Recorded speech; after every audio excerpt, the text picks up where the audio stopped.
It's a little dark in here, or no? It's okay?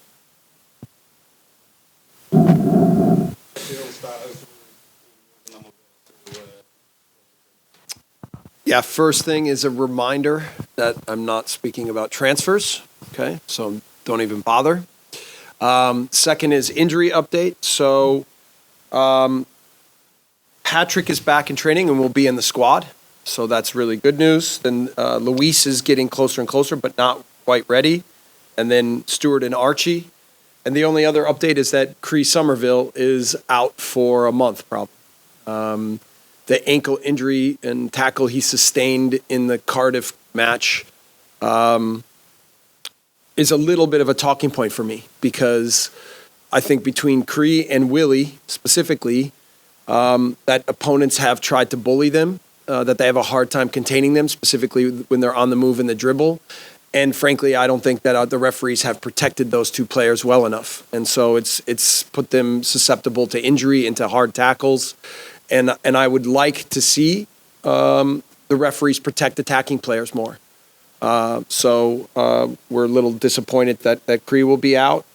He's hopeful that it'll be quicker than a month, but that's what the prognosis is right now for summer. Hi, Jesse. Okay. Hi. Can I just pick up on the Patrick Bamford news? Obviously, he increases your attacking options. Rodrigo's scoring goals at the moment as well. Some of the young lads came on at the weekend and made an impression, the young strikers. Yeah. Potentially one coming in that I know you don't want to talk about. Yes, good job. So does this feel like this is the strongest pool of attacking players that you've had since you've arrived at the club? And could they be the difference makers for you in the second part of the season? I feel like if we had everybody healthy and we could really commit to the development path of those individuals, like we've seen with Willie and Rodri, where they've been, for the most part, healthy for a long stretch, that then you can, and when Cree was healthy, that you can then start to see the progress that they can make.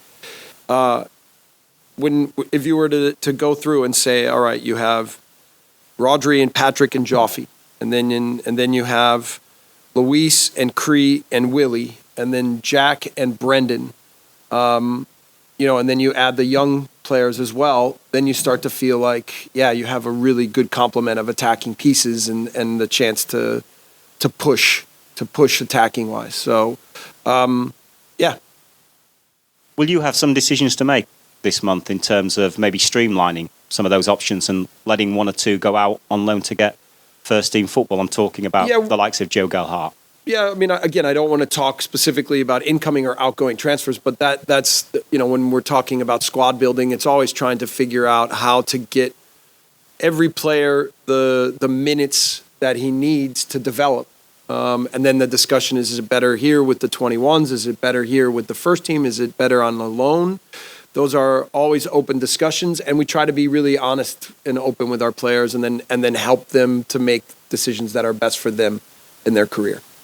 It's been very stop-start in terms of the Premier League over the last few months with the World Cup and the FA Cup last week. How important now is this phase of the season in terms of putting some distance between Leeds and the bottom three? Yeah, in general, I think we wanted a good start because we want to just be able to steadily get better and grow.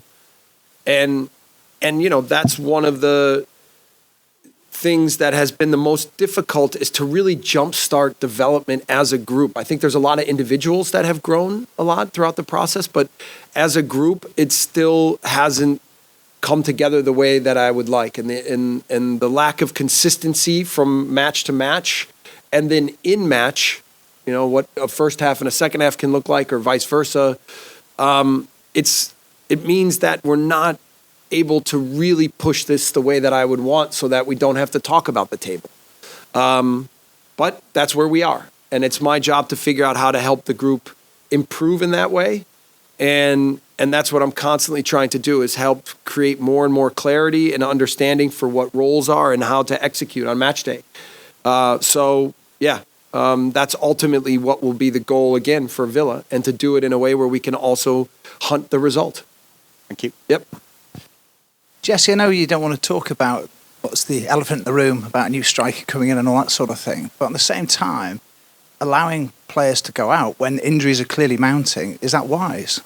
If you were to allow them to? Well, it depends on every situation. Like we could go through, if we talk about Clicky, right? There was lots of discussions along the way on what was best for him, what was best for us. And then, even when he's here, how we used him and was he happy? Could he understand and commit to that or not? And so and then Victor, Angus, Andrea, all of us talk a lot about, okay, what's best for us in terms of our process of moving along. And we've committed to a lot of new young players from outside the league because we felt like those are some of the players that would fit best to what we're trying to develop here. There's always these little discussions going on. And overall, I feel like we like our squad. Bringing players in, I know to build a squad and improve a squad is good, but what about the pathway, which is often talked here? And I'm thinking of players like Charlie Cresswell. What sort of future would they have? Do they have? Yeah, I really like Charlie. I think his mentality is amazing. We could go down Lewis Bate, Dan James. We could talk about all of them, right? And every situation's a little bit different. And all the players that we have in under our umbrella, in general, we keep them in our umbrella because we like them and we think they have potential for the future. But then situations arise that there's financial pressures, there's needs for players and discussions with agents and interest from other teams. And then you always just have to manage things internally the way that you think is best. So is it fair to say that you might have to let some people go, either on loan or otherwise, just so you can facilitate a transfer? No, I think it's more just, again, evaluating at all moments what's best for the situation. When it's difficult, like 2 wins in 16, Jesse, you talk about leadership quite a lot in a leadership group. Even Meslier was mentioned by Liam Cooper to me yesterday, someone that sort of stepped to that plate. What are you seeing from him that would suggest that he has that quality? Well, first, the 2 and 16, I would talk more about the last 8, right? And I would say actually in the last 8, then our balance is not bad. And I think that we are, in a result way, moving in the right direction. For me, again, trying to get performances to continue to grow and add up, to be more and more so that we can be closer and closer to what we're trying to develop here is even more important. And I feel like we're in a good place. And we're poised to have a click or a spark happen that can launch us. Elon, for me, has made major progress. I've challenged him to be more of a well-rounded goalkeeper that can read the game in all moments. So I've sometimes called it the quarterback of the team when he has the ball in his possession, and then sometimes almost like a last defender and how he manages those situations. And so we've tried to expand his comfort zone from everything from a leadership perspective to a last defender perspective to a decision-making perspective. And I think we've seen a lot of growth in that. And at the same time, seen his ability to make saves and make big plays to help us manage results. So I like Elon a lot. I think his potential is massive, really massive. I think he may be one of our biggest high potential players. And he knows I like him. And at the same time, he knows that I'm going to challenge him in all ways to continue to try to grow. And is he all right as well? Yeah, he's ready to play. He's ready to play. He's ready. Wober came in and made an interesting first start the other day. Good, solid challenge. You may be surprised a few by putting him in midfield, but what sort of an impression is he making on you and the squad so far, and where do you see his place, or is that versatility something that you specifically want? Yeah, first from a personality perspective, it's never easy to come into a new team. And I think that this team has strong personalities. But I've challenged Max to not be passive in the way that he inserts himself. I've told him he doesn't have to run around and tell everybody what to do. But I know that one of his main strengths is how vocal he is on the pitch, how clear and intelligent he is on the pitch, and how fearless he is. So I think that we saw that, right? And to be honest, when I put him in the match, I probably, is that you, James? I told him he was going in at center back, then left back, then center back, then left back, then 6th, then center back. I probably changed my mind 6 times. because on my mind was I wanted him to have a good start and put him somewhere that he was most comfortable, which is probably center back. But I also know that can be impactful at left back in a big way.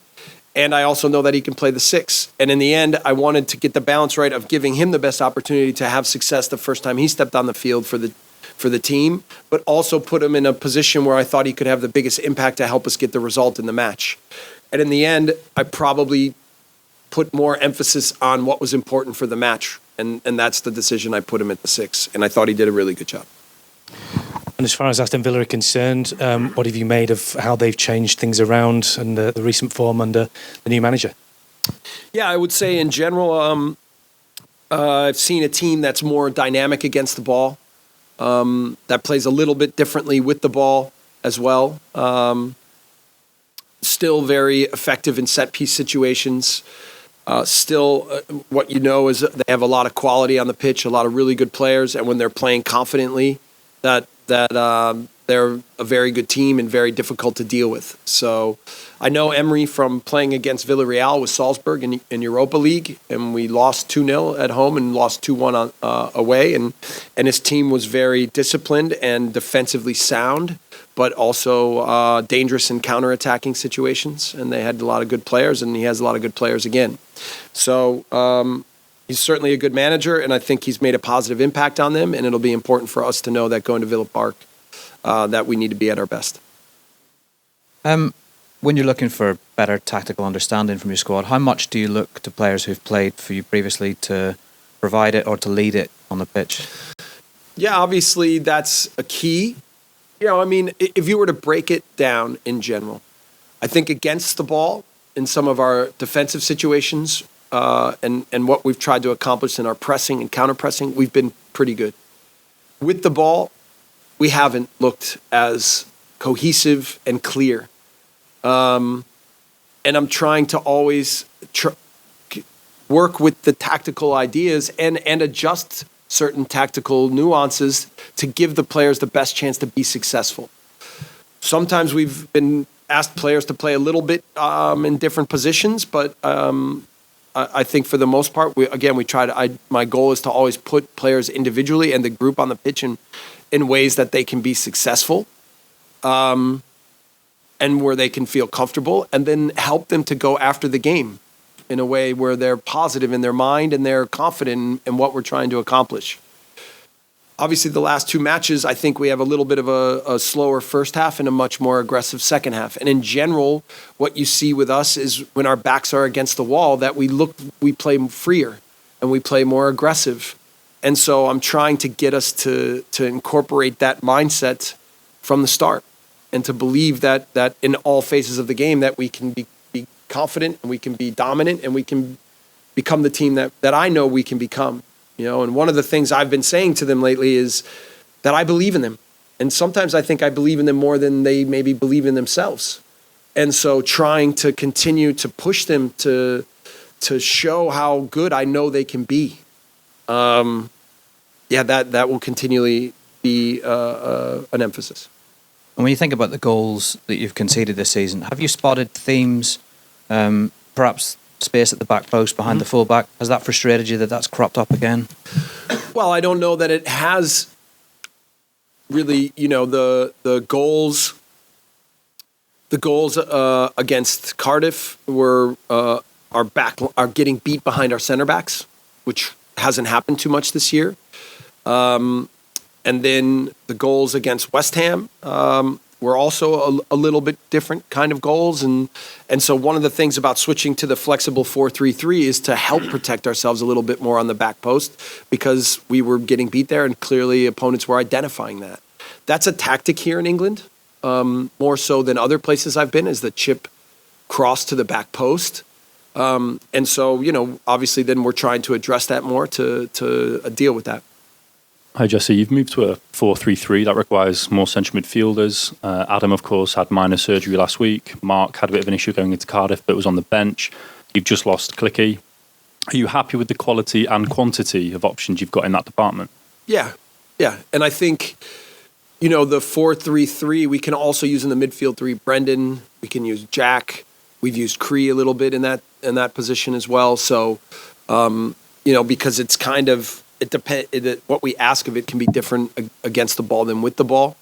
So, we're evaluating that as well in the future, like how to add to that position and get stronger there as well. But I like the guys we have. Obviously, the left back department's well documented. Pascal's done really well. Max has come in. You've got Junior there as well. A lot of us were quite impressed with Junior towards the end of the Cardiff game, and he had a bit more attacking freedom. Have you considered maybe playing him as an out-and-out winger at times with no defensive responsibilities? I know that if we play our 4-3-3, that becomes a 3-4-3. That the better position to play Junior in it is that variable left winger position. But given how we've been using different players, I decided to start with Junior more as the 3 build up, and then we kind of switched more to a flexible. Sometimes we call it a 3.5, 4 build up. And then you saw him come more alive, and I thought impact the game in a really good way. I thought his second half was very good. So obviously I knew that, but going into the match, and even when I talked about before about putting players in positions that they're comfortable, that was one that I was thinking of. So I was happy to see Junior play so well in the second half. That's the first thing. And second is, I think we know that he can be a reliable defender, but that his real strength is his ability to get on the ball, get in the attack, be active. And I thought, again, in the second half, he was a big part of us getting back in the match. Do you think then that you know who you want at left back? I mean, Verba's only been in the building for a week or so, and you've got 3 options. Do you think you know who it is that needs to be playing there? I think I want to figure out a way to help incorporate Max quickly, because I think he can be part of us moving forward in a positive manner. But I also know that we're getting a lot out of other guys too, and I want to make sure that I get that balance right, and I set Max up to succeed, and that I set the team up to succeed. A little bit how I was talking about even making the change against Cardiff.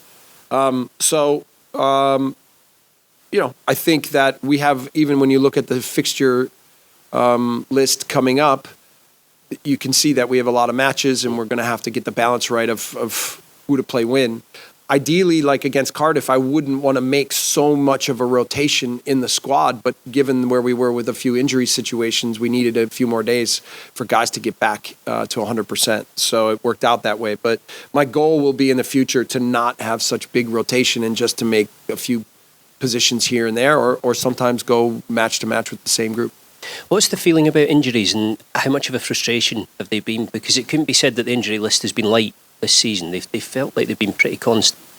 Yeah, I mean, other than some of the long-term ones, and how we choose to look at it is non-contact versus contact. Okay, so the reason I bring up Cree is because obviously you don't want your attackers to be getting contact injuries. But the non-contact injuries, I think for the most part, have been pretty good. The balance for me is we have a lot of discussions here with our physical team. I have my methods, and then there's methods that were done in the past, and then there's methods that are core to the different people and the experiences that they have, and how to blend them together to get a team that can perform at its absolute highest level physically, but balance that with freshness and lack of injuries is a big challenge, right? Obviously, the younger the team you have, the better. The better chance you have to limit muscle injuries. But for the most part, I think we're on the lower end this season of that. And more of the injuries are contact type injuries. So, then you have some of the players that have been here for a while and that are a little bit older that are struggling with chronic issues. So Adam Forshaw, trying to keep him as fit and healthy and get that balance right. Patrick Bamford, even sometimes with Coops, how we get that part right. Those are still challenges, and the balance of how hard we push them, how many days off we give them, what kind of procedures we provide them so that they have the best chance to be at 100% or as close to it as possible is always a little tricky. Jesse, you mentioned with regards to Max's leadership qualities, is that something you specifically went after in January, or is that just a useful byproduct of the player you wanted? I mean, the thing I've always said about our group here is the character of the team is so strong, and so whoever we've added at any given moment or or had discussions with, a lot of it is trying to get to the core of who they are as people and what that will mean to the overall group, because that is massive for us. That is maybe on line one the most important thing. And so when Max's name, when we started to discuss that, I know who he is. I know what kind of leader he is. I know what kind of man he is. Obviously, I know what kind of player he is. But more importantly, I think he's the type of person that will always be up for the biggest challenges and want to be part of a team, a real team. So, and even now, I do my research. Victor does his research. Andre, we all do our own. And the fact that Max was also at Sevilla, which obviously Victor has a long history with, I think helped in the overall process of all of us feeling really comfortable that Max was the right kind of guy to bring into our environment. So, but I know that Max, he's still young, and he has to establish himself with this team and in this league. But I know from that perspective, he has a very high ceiling in terms of what his leadership can be. And just in terms of the personality of the squad, as you say, we always see that they're always fighting. They're at the best when their backs are against the wall. But just in terms of the sort of the vocal side of the team and maybe their ability to solve problems without you when they're over the white line, how do you assess where they are right now? Yeah, I mean, listen, my goal, the games are so demanding. And I tell you, most places I've been, I'm not standing up on the touchline as much as I am here. One of the reasons is because I hate sitting in the dugout at Ellen Road because the eye level view is terrible. But another is that I feel the need to try to help them in moments. My goal is always to make myself as obsolete as possible. And in Germany, I got ridiculed for saying that. And maybe in my German, I wasn't able to express it quite as well. But I believe the job of a leader is to make himself obsolete, is to provide the people within an organization all the tools that they need to understand what the plan is, how to execute it, how to be themselves, and how to carry it out as best possible. And so obviously, I'm not pleased with the fact that I haven't gotten it there yet, and it never really gets there. But I need to move the needle that way. I need to try to continue to provide them with all the tools they need to believe that they can be the team that I know that they can. So, and that has to do with everything that I do, the tactical part, the leadership part, the reinforcement, trying to stay positive and show them belief. All those things are right now, I think, of utmost importance. Just to follow up what you said at the start about Cree and Willie's treatment, how shocked have you been by that, and what can you do about it, do you think? Have you contacted the referee's office?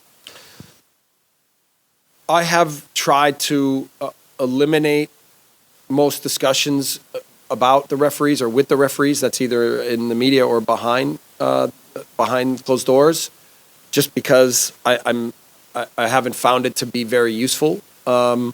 So in the end, I can only go the different leagues I've been at. Internally, there's been discussion within the referee ranks about protecting attacking players. I think the biggest thing that's been done here in England that makes it different than a lot of leagues is the automatic 3-game ban on straight reds, which I think is a good thing. But then I think there's also just managing it in the match to make sure that the players that most fans come to see have the best chance of being on the pitch. And on Willie, there's been concerns raised about the fans' chant towards him. I know the club are aware of this. Do you share those concerns, and would you like the fans to potentially change the words of the song? I think the point would be that we always want to be respectful, right? I mean, I think in our sport, it's so important to maintain high levels of respect. And I know within our group, we have that at the highest level. I think our fans are great. They show passion. They want the team to be successful. They can be hard on the team sometimes and hard on me about what we're doing, and we understand that. And I think that I love how much they love Willie. Like, I will be walking around my house chanting or like whistling the tune in my head sometimes, but just is there a way to modify it to be as passionate but be more respectful? That's what I would say. Hi.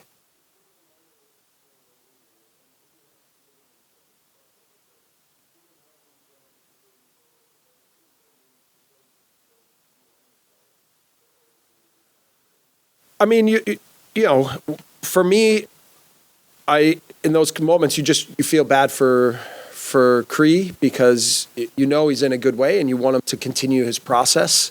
But you know, he took a whack, by the way, at Elche, a really bad whack that he never really came back from, and then he's taken more whacks in the matches recently, and so you know, he's, again, when you're not the biggest guy but you're very nimble and quick and very difficult for defenders to deal with, sometimes it's a tactic to be aggressive, and sometimes it's just that they're too fast for the opponent.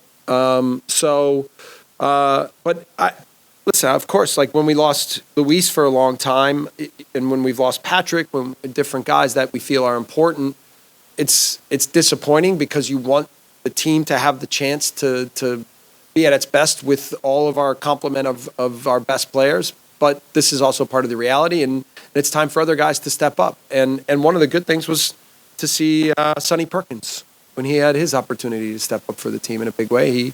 He was ready and he helped us. Good, done. No embargo. Great.